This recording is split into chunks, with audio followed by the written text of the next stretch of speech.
Hello and welcome to episode 12 of 21 for 21, 21 lessons for sport media in the 21st century. We are now well over halfway of our little target of 21 episodes of our podcast series. My name is Jamie Coles. I'm a sports journalist and I'm joined as ever by Stuart Levy, who's a sports marketer. Stuart, how are we this week? Yeah, I'm all good. All good, thanks, JB. No, you're right. We've been messaging during the week of how to extend it, how to keep going, what next. So thank you to everyone who's been listening and supporting so far. It's been a great experience, and yeah, it's this first batch is well over halfway done. So it's been really nice. Yeah, we've really gotten for a to couple the of swing. months. We've got to the swing of it, and we've been fortunate to speak to some really interesting people. And now 21 seems a bit short, really. Like for us, it seemed like an ambitious but achievable target, and now we're well over halfway. And it's like, whoa, the end's in sight. I'm not sure I'm ready for this to end yet. Yeah, no, it'll be strange. I mean, we've been obviously publishing every Saturday, so yeah, we've got too much information. So yeah, there will be a Christmas and New Year's Day episode, guys. Don't worry. Yeah, we'll see what we can do. Christmas is fast approaching. It's end of November already. Yeah, definitely. So speaking of the guests that we've been lucky to speak to, and I do consider us very fortunate to have been able to speak to some wonderful people. Today we're joined by a football translator and interpreter. He's worked at some impressive clubs all over the place. Ronan Malt is joining us for episode 12 of 21 for 21. Ronan, welcome. Thanks for joining us. Hi guys, how are you doing? How's everything? Where are you now? Because I've been looking. You've been in Spain, and are you back in the UK now? Yes, that's right. Yeah. So yeah, I've been sort of dotted around a little bit, and yeah, I sort of spent a period out in Spain, but yeah, currently back home, back in the UK. So yeah. Do you want to sort of I've introduced you very briefly as a football translator interpreter. Do you want to give us a bit of a rundown of kind of who you are and what you do? Sure. Yeah, no problem. Yeah. So no, your sort of description was your definition was pretty accurate there, really. Yeah. So my work is really all sort of very heavily related to football, really, and currently at the moment it's mainly sort of the bulk of my work is really in translation. So football translation, that could be web content, so translating web content, for example, for clubs, associations, organizations, governing bodies, for example, and also sort of increasingly doing quite a lot of work in terms of social media, so translating social media content, again, for clubs or perhaps even individual coaches or players indeed. So yeah, in terms of the work that I do, so it's typically sort of text translation, as I mentioned there, web and social media. Do also do some audio translation as well, so typical sort of pre-match, post-match interviews. Should say as well that my working languages are French and Spanish. So obviously sort of always translating towards my native English. So yeah, that's sort of in a nutshell pretty much what I do. Yeah. Sorry, just to because I know that Jamie's done some translations himself. So for my background and the background the benefits of others. So translation, being a translator, being an interpreter. What is the difference in layman's terms?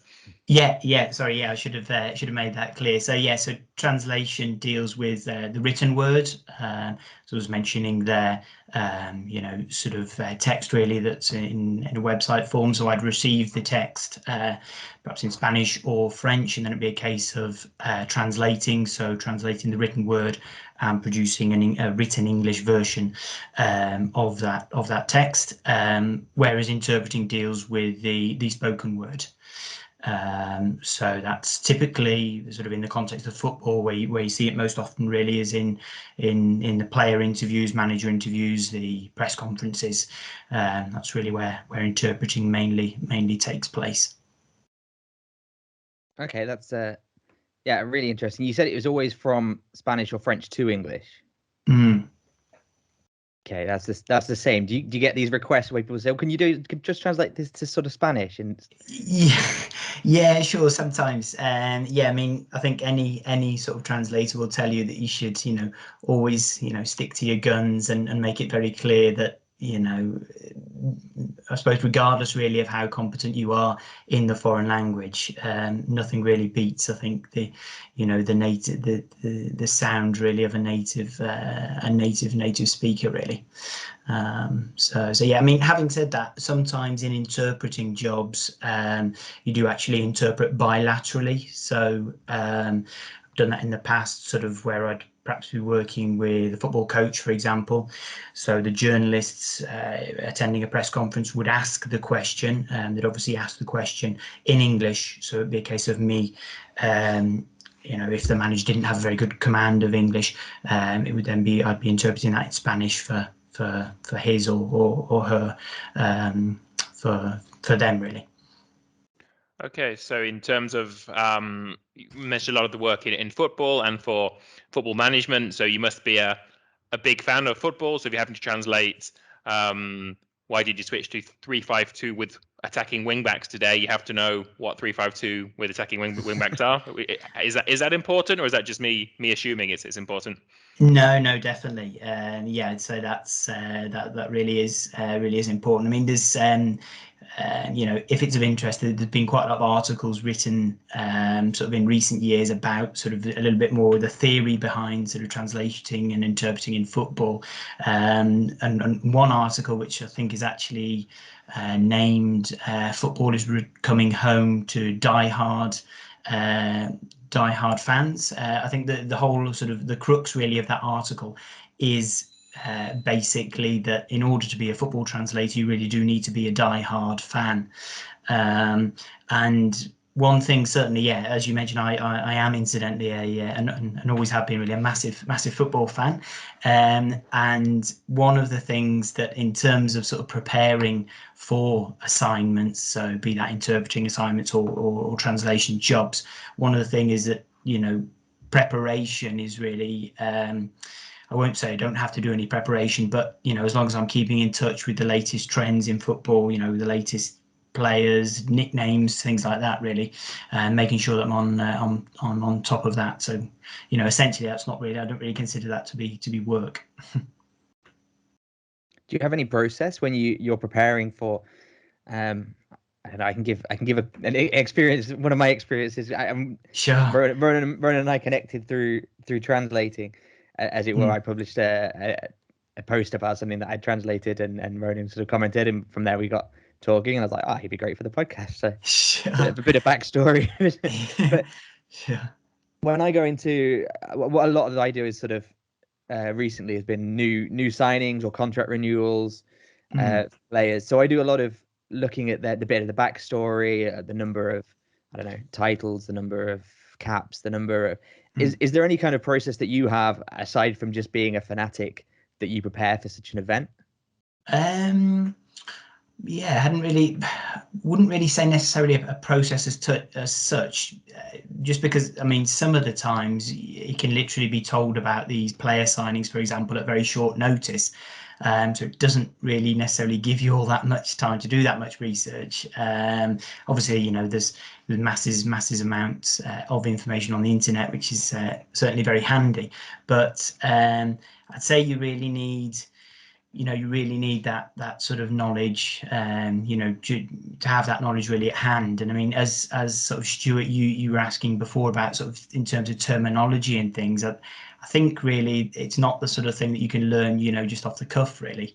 And it's certainly something that you have to have, quite a sort of, quite a sound knowledge of really. I mean, as I mentioned, been sort of really a football fan all of my life. So I suppose I've got quite a bit of passive knowledge, might sound a bit silly, but sort of watching years and years of Match of the Day and, the analysis and things like that. It's all hopefully coming in handy now. Good. So you've had that practice for your job being a lifelong football fan. So at what point when you maybe, I don't know, found out you had a talent for language at school or university, did you think, I know, I'll put my passion for football and languages into a career, or was it one of the sort of things you just fell into? Yeah, no, certainly it was, I suppose it was really when I finished my degree that I wasn't really, perhaps like, quite a lot of people, I suppose, wasn't really exactly sure on the direction that I wanted to take. I did, perhaps for language graduates, quite a common one. I did some teaching of English abroad, teaching English as a foreign language. Did that for a while, but didn't really find that all that necessarily fulfilling, really. That's how I And got to Spain as well. right, okay, yeah, I get a similar thing. I did it for a couple of years, and I was like, I can't be dealing with this. Like, sure. it just wasn't for me. Sure, yeah. I think it's probably quite a good way to sort of get yourself established, certainly in a foreign country, and then perhaps use it as a bit of a stepping stone, really. Um, but but yeah, so I did that sort of for a couple of years, and then really realised that I wanted to make more of my language skills. Obviously, living in a foreign country, I was using the languages on a daily basis, but wasn't really using them in a sort of a professional capacity. So that was something that I was really keen to do. And yeah, I just sort of really, I suppose, stumbled across really this need for language speakers and linguists within the football industry. And yeah, was fortunate enough to get a bit of a break, really. I think I actually sort of go back to I think one of the previous editions that you did with Tom Carter, where he sort of talked about one of the big takeaways there, I think, was about being persistent, really. And I think I was probably quite persistent in sending emails and badgering people. And that finally sort of, I suppose that finally gave me a little bit of a break. And certainly one of the things I would say in terms of the football industry is that, with it being probably quite a peculiar industry in many ways, once you're sort of in, it's easier then to sort of move on to other jobs and find out about other opportunities and things, really. So that's two guests now that have told us that badgering football teams is the way to get into the industry. Well, We're there here you to go. educate, so yeah, that's the best way. No, I think that's great though. I think that's we have quite a few listeners, or I've been in contact with people that have said, "Oh, I listen," or I get my students to listen because it's useful, and you're talking to people that are in the industry. It's great to hear how they got into the industry because if you're a sports journalist student or maybe you're a languages student and you're considering a career in sport media, then it's great to hear these stories of how people got there. Can I press you a little bit further and say, what was your approach in badgering these clubs?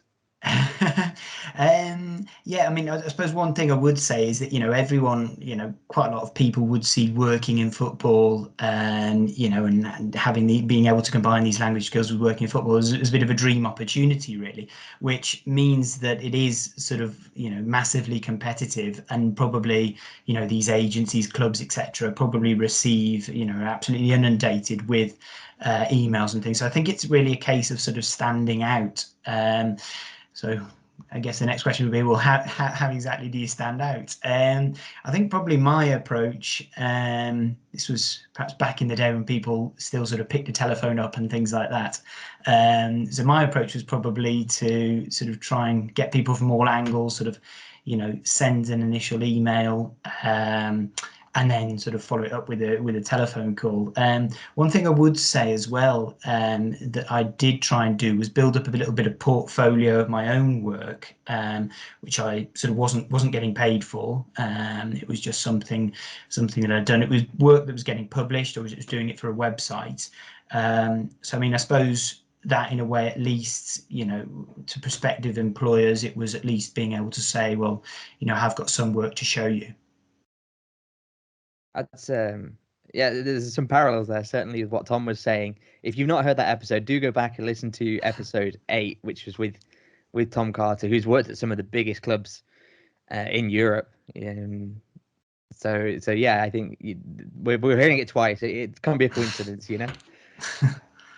So one of Tom's takeaways was that he was persistent only with Barcelona and PSG. So was your approach also target the top clubs or the clubs you supported and work down, or was it just every lead and you could find within Spain you were sending your resume or your portfolio to? Yeah, I suppose it was really case of sort of casting my net quite wide, really. But then I suppose you do find that obviously a lot of clubs involved in football, a lot of organisations, but football, is essentially quite a small, a small community in a way. So I suppose, in a way, what once I sort of got in with one of the contacts, well, then that might perhaps lead to another and things like that, really. But yeah, no, in my case, it wasn't particularly a case of just sort of targeting one club. It was, trying to target sort of various contacts. And one of the things I would say is that quite a lot of the football work, even today, really, quite a lot of the football work that I get is sort of through agencies. So I know Tom had sort of mentioned perhaps going directly, going directly to the clubs, which is obviously, another way of doing things. Obviously, targeting agencies who clearly themselves have already established the contacts is another sort of route, I guess. Yeah. So these are the agents of the players, or translation and interpreter agencies, which sort of, or both? Sorry. Agencies, really. Yeah, agencies, as in. So yeah, within the world of football, there are some sort of bespoke agencies who work, exclusively really within the world of football, and then there would be the more general sort of translation, interpreting, or localization sort of agencies, really, who may also do, one of their areas of work may be sports, football, etc.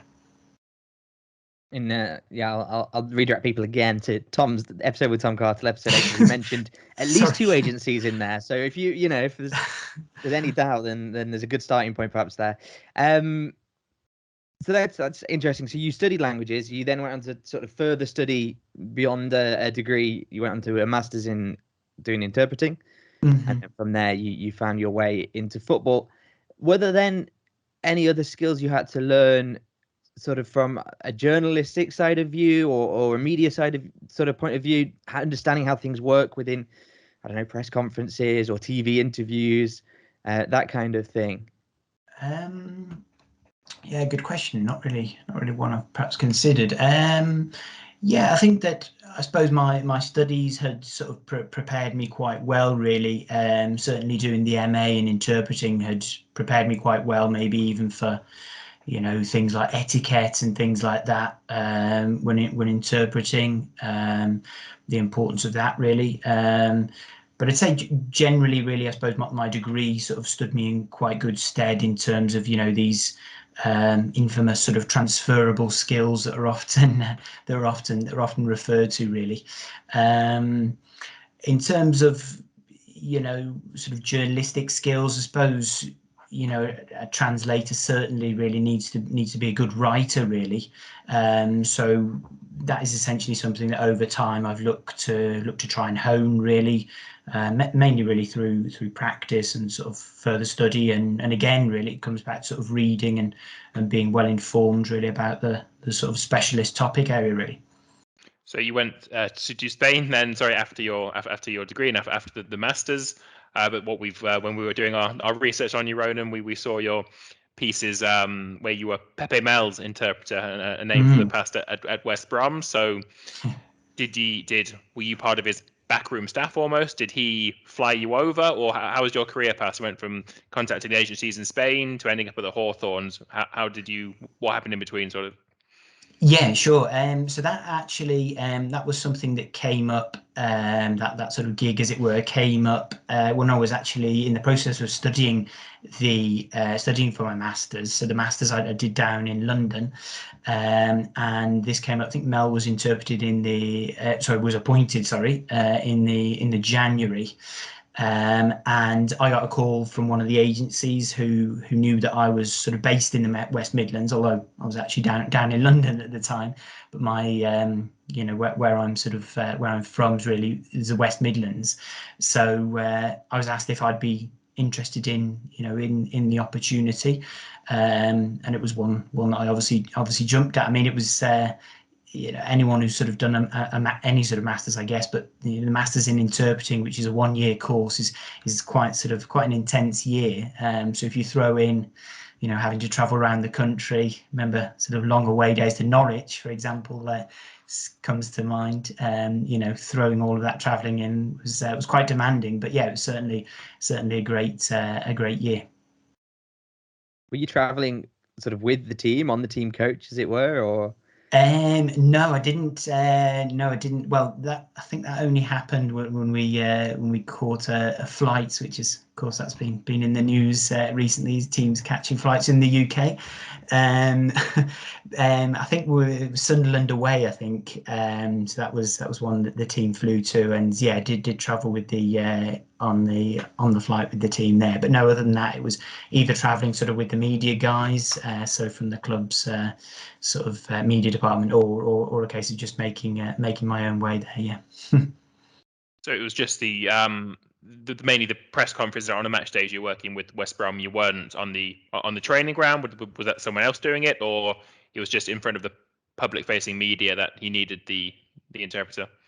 Yeah, that's right. Yeah, so in my case, it was just the sort of the pre-match press conferences and then the post-match press conferences. So in Albion's case, I seem to remember they were on Thursdays, the pre-match press conferences. So those were there at the training ground.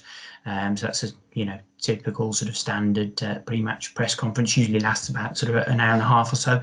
And then on match days were the typical sort of flash interviews pre-match, and then the post-match press conference as well. In terms of the training ground, it wasn't really needed on the training ground. There was someone, I know you asked before about sort of backroom staff. There was someone within sort of Albion's existing backroom staff who had some Spanish, and also Pepe Mel ended up bringing. He brought a fitness coach over who had quite a good command of English. So yeah. But again, I think sort of whenever I'm sort of asked that question whether or not I had to dust my boots off and get out on the training pitch, I think probably football's quite a universal language. So I know certainly that some interpreters have been used out on the training pitch, but I suppose essentially maybe you could say all football drills are pretty much the same, or the players are quite savvy in terms of what sort of things they'll be asked to do. Plus there were also some members of that Albion squad who were Spanish speakers and had been sort of in England for had been in England for a good few years, I think. So I'm going to ask a question, and maybe this will lead you from working there with Pepe Mel and then onto where you ended up next. But in a gig like that, in a job like that, you're almost kind of limited into the success of that person that you're interpreting, right? So I'm kind of in the fortunate position where I'm in Spain translating to English, and there's no shortage of Spanish speakers here in La Liga. But obviously in England, there's perhaps I don't know, a limited capacity. I mean, Pep Guardiola, for example, has got quite a good command of English these days. So it's the first name that comes to mind. But there are French or Spanish players or managers that come to the UK and they'll need an interpreter for that period. But depending on their trajectory, where they end up, could that kind of force you to change clubs down the line, or how does that kind of fit in with the lifestyle, as it were, for this profession? Yeah, definitely. Yeah, no, it's a really good question. Yeah, no, unfortunately, and obviously, we all know, the nature of football is all very much results driven. So in this case, my stint at West Bromwich Albion unfortunately didn't last all that long. As I mentioned, I think he came in the January, and sort of the club themselves sort of parted ways, as it were, I think in the May time at the end of the season. So yeah, obviously once Pepe Mel was no longer at West Bromwich Albion, well, I'm afraid Ronan Malt wasn't either, really, because it was sort of a predominantly English speaking squad, etc. So there was no real need for an interpreter there. So no, definitely. And as you mentioned, some players and managers perhaps already come over with a good command. So that's perhaps why sort of what I mentioned at the start about my work being perhaps more heavily centered on the written, on translation, as opposed to interpreting, because I mean, on interpreting, okay, opportunities and things do come up, but there's perhaps not that same demand, really, or not that sort of reliability of work, I suppose. So for the translations on the website now, so yeah, I appreciate as sort of a strange position that with Pepe Mel, he was unfortunately on the pitch unsuccessful. So that was nothing. It wasn't your ability. It was just the way things work in football. So what sort of tricks or tips would you give to, again, our listeners to keep working as a freelancer, as a translation, where maybe it would be judged on if the content's always there? So how do you sort of either keep on top of your game, or is it just do lots of it and keep your portfolio and you up to date?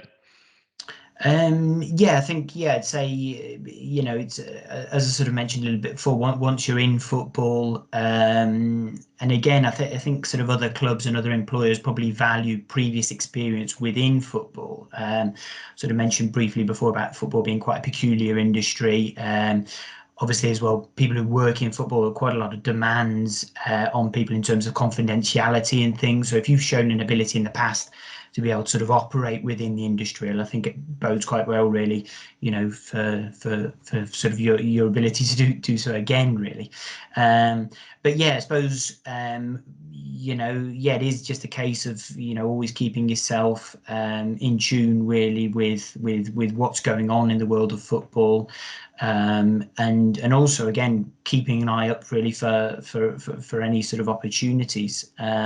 So that sort of leads me perhaps nicely into where I sort of moved on next. So after that time with Pepe Mel, that as we mentioned came to an end, a role came up actually at Sunderland, who at the time, obviously quite the fall from grace there, unfortunately, but who at the time were in the Premier League. And Gus Poyet was the manager in charge at the time, so obviously Uruguayan, and his sort of transfer policy seemed to be centered slightly on South American imports. So there was a need there for a somebody with the ability to speak foreign languages, particularly in this case a Spanish speaker. So that role was slightly different, really, from the one that I'd been doing with Pepe Mel at West Brom, in the sense that it was a bit more sort of related to the player care side of things, which is obviously is an area of the game which has really exploded now. And certainly is very, very much very sort of fashionable, really, at the moment. Yeah. Do you want to just expand a little bit on that role? What that means for the uninitiated that maybe not heard of the player care, and how languages come into that? Yeah, sure, certainly. Yeah. So I suppose this whole idea really of sort of player care is essentially all about clubs really appointing people to take care of things really on the players' behalf off the pitch, in order to ensure that the players can be 100% focused and really perform on the pitch. I suppose it's based on this whole idea that football and sport generally, we're talking about fine margins often.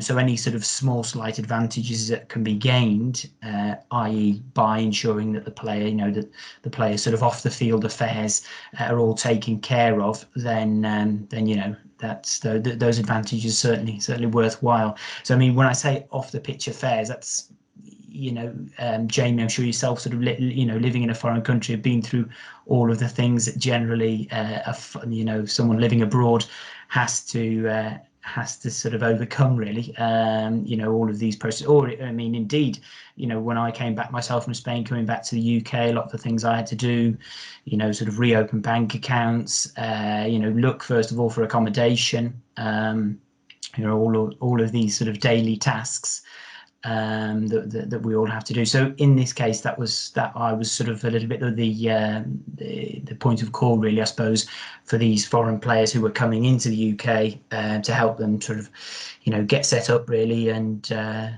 feel comfortable, really. Yeah, Stuart knows that as well. I'll use that as an opportunity. Stuart's in Germany. Sorry. It's interesting that all three of us at some point or another have been living in another country, and we've had quite a few guests actually on the podcast from all over Europe. So it's been it's slightly like, it's not quite been a full Brits Abroad podcast, but it has been. Yeah, it's been some either like yourself, Ronan. You've been out there, then came back, and then been the advisor on the on the transition periods. I guess you were a regular at the Sunderland High Street, I don't know, NatWest or something, opening bank accounts for all these South American footballers, that sort of thing, I think. Sure, exactly, yeah. Which sort of to go back on one of the things you mentioned before, actually, in terms of terminology, obviously having lived abroad myself and things, and having open bank accounts in sort of Spanish-speaking countries and things, I was sort of quite au fait, but it was always good to sort of recycle that sort of language, current account, things like that, those sort of those sort of bits of vocabulary, yeah. If you've been able to deal with the bureaucracy in Spain, then dealing with it in Sunderland must have been a piece of cake. Very true, yeah. Very true, yeah. So we've had a kind of use of languages sort of for press conferences, on screen, but the audio, the interpretation for press conferences on TV or flash interviews, and then sort of off screen, but dealing with the various personal affairs or the various other things that people may want an interpreter for. You mentioned as well doing kind of web and social media work. Mm. Can you kind of expand on that a little bit and talk about the kind of work that you do there? Is it just basic translation, or is there kind of a little bit more involved? Yeah, sure. So if I start first, perhaps with sort of the web content. So in terms of the actual sort of content itself, it can be quite varied. So it could be, so sort of in the case of working for football clubs, I mean, probably the most obvious examples might be sort of the more, what I'd sort of call sort of real sort of nitty gritty of football material. So we're talking here about perhaps stories about the team's training session, so what exactly the training session involved. That might sound quite mundane, but obviously there are fans who value, genuinely do sort of value that information, really. And then typical match previews, again, written translation of press conferences, for example. So that's really sort of the more football content, but then obviously there's got to be an awareness as well that football clubs are operating really essentially, I suppose, within the sports business. So that means that there's a lot of other content, be it sort of the work that maybe a club's foundation does. So again, the ability there to wouldn't perhaps so much there be looking for essentially a football translator, but perhaps a more general translator who's able to translate that sort of content, really. So yeah, the web content can really be quite varied. In terms of social media content, obviously that throws up a lot of different challenges. Some of the work that I've done on that has been sort of live tweeting, so live tweeting during games, which perhaps the most obvious sort of demands that puts on the translator is really the need for speed, as it were. Clearly, if we're, I don't know, in the 5th minute of the game and the team scored a goal and the official account is only actually tweeting about that 10 minutes later, it's probably not a great look. So, and also that ability as well to with that speed, and that I think is where the command of the terminology, certainly the football terminology in this case, comes in. Really, you've got to have that terminology really at literally at hand. So yeah, and perhaps one of the other interesting challenges maybe of the sort of some of the social media content that I translate is the fact that really translating in some instances for coaches and players. So I know this has sort of been in the sports media quite recently. I know that Gary Neville's sort of come out and spoken really in sort of no uncertain terms about his sort of thoughts really on this whole idea of players not necessarily sort of running their own accounts and things like that. So the challenge there really is as a translator is, or I suppose the position that I'm put in is to produce sort of a translation that isn't quite as polished as maybe it might be, which is quite an interesting challenge for me really, because a lot of the clients that I want me to actually produce really polished English, which sounds and reads really nicely. Whereas some of the clients that I work for on the social media side of things, if I'm supposedly sort of, acting as the voice of, X manager, Y manager, then, perhaps wouldn't expect them to be using, the most idiomatic of phrases, really. So you've almost got to, in your head, put on your hat. So this is my player B from Arsenal. He went to Oxford University. This is how he speaks. And you got a manager from another club who, maybe because everyone knows he barely doesn't speak English, you've got to play that role of somebody not speaking English. So how often are these happening at the same time? Are you sat at your laptop with 10 different Twitter accounts open, watching 4 different matches and live tweeting 4 games in a row? Or how does it work on a match day or on a match weekend? Yeah, sure. That's certainly another thing I'd say about football. It's all very fast. It's all, and clients often, when do you want it for? Well, that's often not even a question that's worth asking, really, because I think the answer's fairly obvious, really, in the immediacy of things. I should say I'm not really involved myself in necessarily posting, although I have done a bit of that in the past, but I'm not really involved myself in sort of actually posting on Twitter. I tend to pass the sort of the translation on to sort of back to the agency, as it were, and they themselves are responsible for doing the actual posting, which I suppose I think ultimately they're sort of liaising at their end sort of with the end client, as it were. So that's where I suppose I sort of fit into that process. But yeah, I mean, things, I suppose, and also by virtue of the fact that kickoff time, certainly perhaps on like Champions League nights, for example, although fortunately now they have got these more staggered kickoff times, which does help things a little bit. Doesn't mean that things are quite as congested at that 7:45 time, certainly in the UK here. But yeah, things going on all the time in various games can mean quite a lot of sort of time pressure. Yeah. So just to, how can I phrase this? You're dealing with the content of the Twitter feed, for example, but someone else is actually running the account. So you kind of work with the community manager or with the community manager via the agency, for example. Okay, so that's quite interesting. Yeah, that's right. Yeah. Mm-hmm. What do you think moving kind of away from kind of your experience of doing it and now a bit of opinion from your experience of doing it, I guess, is the need for clubs to tweet in so many languages, or to have content in so many languages, or to expand from their local area and their local fan base? Because this is something that we're seeing happening more and more over the last 5-10 years, possibly even a bit more beyond that, but certainly more so in the last decade. And it looks like it's something that's only going to keep growing as new markets emerge and new regions emerge, and there's an opportunity to expand into them. I don't know if I've answered my own question. Yeah. Sorry. No. You're completely right, Jamie. Yeah, question answered.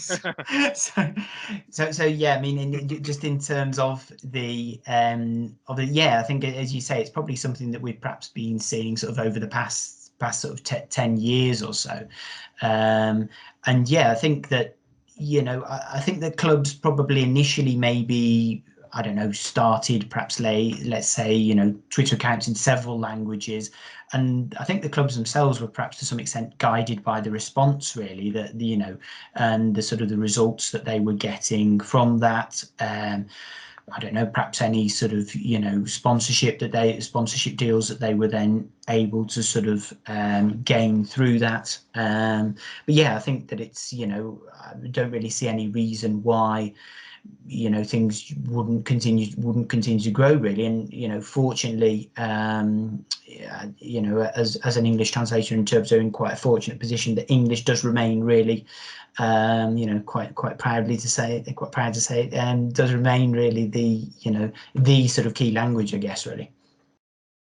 So we've spoken, Ronan, a few times on this podcast about Twitch and TikTok and new media. So again, with these clubs gradually opening more and more Twitter accounts in these in different languages, so Twitch and TikTok might be next, or they might already be there already.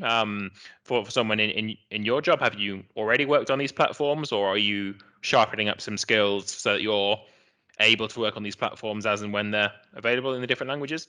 Yeah, no, I can't say I actually have sort of ventured into those sort of new platforms.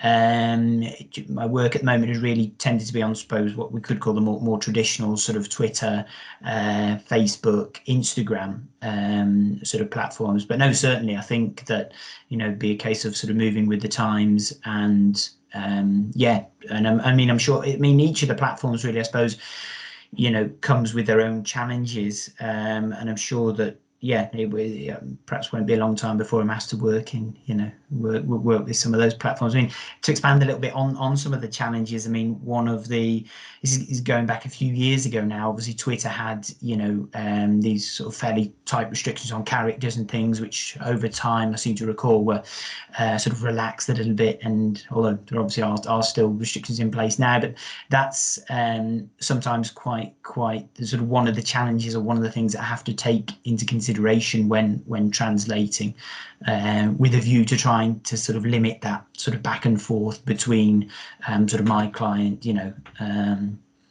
just trying to make the process as smooth as possible, really. Yeah, that's one of the challenges I found of the kind of the simultaneous translation is that the social media managers want you to keep your translation as brief as possible so that they can clip it, so that they can clip the full, the full clip of whoever is speaking with your translation, and then they end speaking, you end speaking, and they feel like, yeah, it's a nice clean clip to go on Twitter or whatever. And it's like, well, no, that's not how it works. There's like a delay in what he said. I have to wait for him to finish what he's saying, so before I can say it. Sure. Yeah. Fortunately, it's not always nice and neat like that. No.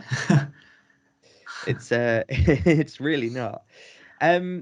What are the changes that you see? We're talking about new platforms now. We're talking about new media, and what are the changes that you've seen in your time as a translator interpreter? Yeah, I think probably perhaps often one of the changes that I myself has perhaps expected to see, but it just doesn't seem to have quite sort of come along as yet. And that's, I suppose, with all of this focus on social media, I've quite often been expecting perhaps web content to be reduced and things, and perhaps not to have so much work on the web content side of things. But I think the web content seems to be, standing firm and continues to be a feature, really. Obviously, there has been, this move to more digital content, certainly more video content, things like that. So, I mean, I suppose in that sense, one of the changes that perhaps have seen as, more requests maybe, for subtitling of videos, which I suppose is all linked ultimately to this, this need for immediacy, really, and perhaps even users' sort of attention span, I guess, really, who, I suppose we could ask the question, who's going to sort of read this web content, maybe 1,000-word press conference that's being translated. I mean, there obviously will be people who do read it, but, is it perhaps not more accessible and more attractive to perhaps be using, different mediums? So maybe that's a trend that we'll continue to see, but I'd certainly say that for the time being, the web content is still sort of very, very much a feature, really. Yeah. I think that it's been really interesting having you on, Ronan. Like you say, those 1,000-word press conferences that mean football and sports media in general, it is so varied that some people do consume their sport just in a 10-second highlight video. Others get absolutely everything. So I guess the question is, or the big theme we've had across our podcast is obviously 21 lessons. So I think for your lesson, Ronan, if you'd like to share, perhaps you mentioned when you first went to Spain, you were phoning around the clubs. What would you advise anybody listening, just setting out into Spain themselves? How would they get into your industry now, and how would that differ from how you got into it, would you say? Okay. Yeah, perhaps, well, Good question. Yeah, I think probably when when I got into the industry, perhaps LinkedIn wasn't not that I'm wishing to promote LinkedIn or anything, but LinkedIn wasn't around then. So I mean, I think that certainly has actually sort of a case in point with how Jamie and I actually got in touch. But I mean, just the opportunities that LinkedIn gives you in terms of being able to reach out to people. So I think that's definitely sort of an avenue, an avenue certainly to explore for someone who's looking to get into the industry. So sort of, trying to use LinkedIn and sort of using LinkedIn as well, perhaps in the right way, or because I think LinkedIn certainly is a tool, but perhaps bombarding people and being careful as well with the sort of the initial contact, should I say, is probably one of the keys, and just the way you go about that. But it's probably a topic there for a whole nother podcast, I suggest. But yeah, I think certainly the difference in terms of how things have moved on. I think that contacts are certainly more accessible, and I think that certainly both when I started out was looking to get into the industry, and now I think generally, I think others have mentioned it in previous sort of editions of the podcast, that people are willing, as long as you're polite in your approach to them, that people are willing and people have got the time, to sort of help out others and sort of certainly offer advice. Yeah. And I'm gonna take it from another angle as well. I'm gonna push you further. I'm sorry. That from a networking and kind of a work approach, I think that's a really great lesson. From maybe the language side of things, because that's your speciality. That's what we've got you on here for. What could be your lesson there in terms of getting into the sporting industry from language side of things? I often say to sports media students, sport journalism students, you should learn a language. Like if you're going to cover Manchester United and you learn a bit of Portuguese, who's going to be interviewing Ronaldo? So what would your recommendation there be for anyone that's thinking, maybe I should learn Portuguese so I can interview Ronaldo? Yeah, sure, definitely. I mean, I mean, in my case, where my work is sort of completely centered on language, is clearly, without my French and Spanish, I sort of, I literally wouldn't be able to do my job. But certainly, I think there is a lot of value. Perhaps people who have a slightly different profile and are perhaps sort of primarily journalists, and for whom perhaps, as you mentioned, considering learning a language. I think that would definitely be, something to do, because as you say, you just never do know when, opportunities are going to come about, and it's always something, good to have, and ultimately you never know what, one opportunity may lead to another. So you mentioned the case there, perhaps of interviewing Ronaldo. Well, that could lead to something else. That could lead to something else. It could be that instead of sort of focusing purely on the journalistic stuff, you then end up sort of moving over more to language stuff. It could even sort of take you that far, really. So yeah, language is certainly a very useful tool to have in your kit, really. Yeah.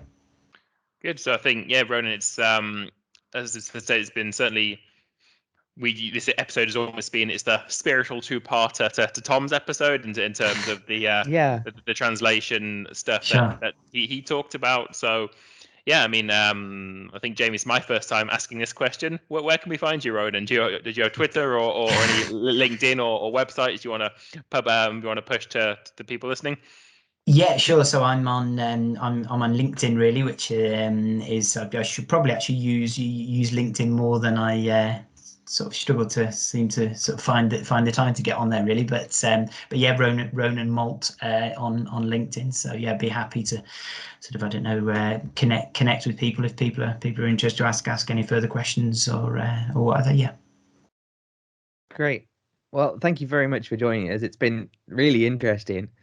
Yeah, sure. Thanks very much for having me on. Yeah. Yeah, like Stuart says, a bit of a continuation from the previous episode with Tom, but some nice insights about the different ways that language come into play in the world of football. Sure. Yeah. So great. So thank you very much again for joining us. Thanks for listening, everyone, and or watching if you're watching on YouTube. That was lesson 12 of 21 for 21. If you enjoyed it, do like, share, subscribe, send it to a friend, or if you know someone that speaks language, send it to them and say, hey, you should work in football. Join us next week for episode 13. Thanks again all, and thanks again, Ronan Malt.